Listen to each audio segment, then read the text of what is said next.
Hola, ¿qué tal? Bienvenidos a un nuevo video para el canal. Esta es la versión abreviada, la versión corta del ejercicio anterior del problema número 2. Si no has visto ese ejercicio y no tienes mucha práctica en mecánica, te recomendamos verlo primero. Entonces, vamos a por el problema. Hallar las fuerzas en la varilla si el módulo de la fuerza P y el módulo de la fuerza Q es 2.8 y 1.2 respectivamente. Entonces, para atacar este problema reemplazamos las varillas por vectores, fuerzas, V1, V2 y V3. Entonces vamos por V1. Vamos a hallar sus componentes en X, Y, Z, pero usando como referencia todas las medidas tal cuales están en el ejercicio. Entonces, en X tenemos esta flecha de aquí que parte del origen, esto es muy importante, parte del origen del vector. Entonces parten del origen del vector y miden, como lo menciona el gráfico, 960.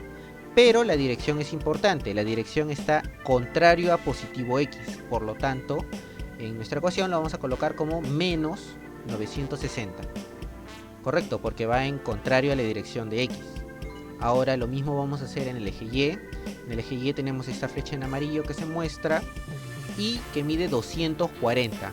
Pero está apuntando hacia abajo, hacia el contrario del positivo Y. Por lo tanto, lo vamos a colocar como menos 240. En Z tenemos esta flecha que está aquí y mide 320, como lo muestra el gráfico, pero está apuntando al contrario de la dirección de positivo Z. Entonces va a ser menos 320 por V1.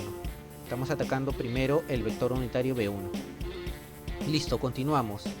Visualizamos todo el ejercicio y ahora vamos a atacar el vector V2. Este es el vector V2, entonces vamos a por sus componentes. Entonces esta flecha de aquí igual mide 960, pero apunta al contrario del positivo X, por lo tanto menos 960. Para Y tenemos esta flecha de aquí que apunta hacia arriba, por lo tanto su magnitud va a ser positiva, pero su magnitud, aquí tenemos dos medidas, una que parte del origen y termina en la punta de la flecha de la fuerza V2. Entonces tenemos que va a ser una diferencia. ¿Por qué?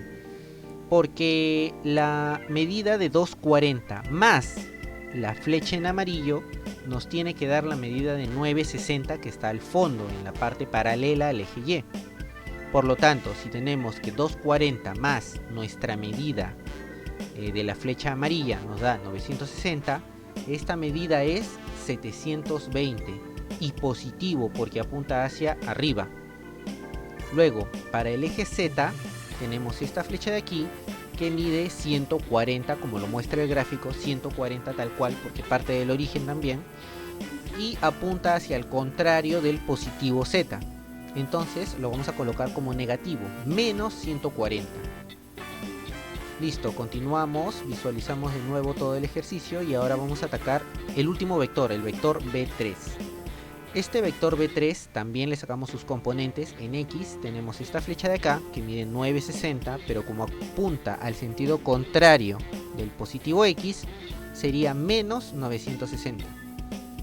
Ahora tenemos que en Y, del origen, ojo, del origen, la flecha hacia abajo, contrario al positivo Y, entonces va a ser negativo, menos 240, como lo muestra el gráfico.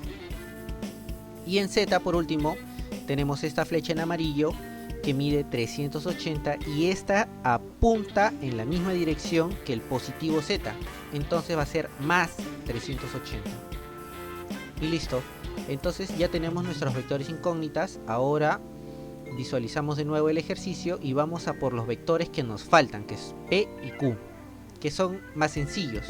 En el caso de Q no tiene ninguna componente en X, su componente en Y es el módulo que es dato, 1.2 kilonewtons, y está apuntando hacia arriba, por lo tanto es positivo en Y.